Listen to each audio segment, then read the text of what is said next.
Ika'y lumalayo,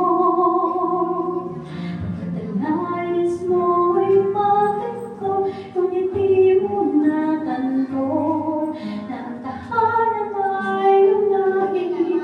Yan ang dapat mong sikapin upang liwanag at biyaya ay di maglaho.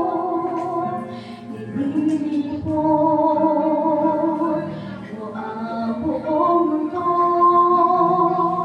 marami nang nakakarinig sa pinapangaral mo. Ngunit kung ang iyong pamilya ang isyang makalitaan, liwanag di makikita sa iyong tahanan. Sa tahanan dapat magsimulan, sa iyong sambayan ika'y mamuna at maging halimbawa. Akaran ay magiging ganap kung makikita sa gawa.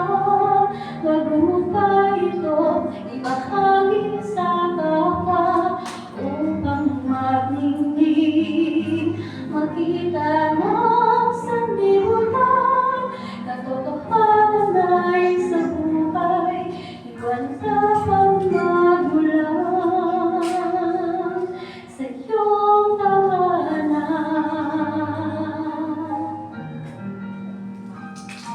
Karunungan at kayamanan,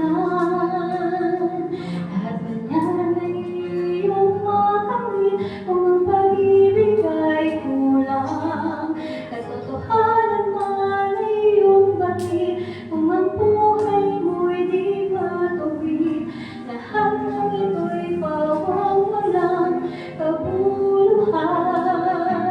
Maging tanglaw, maging huwaran, tahanan mo'y parang salamin na kanilang tinitingnan.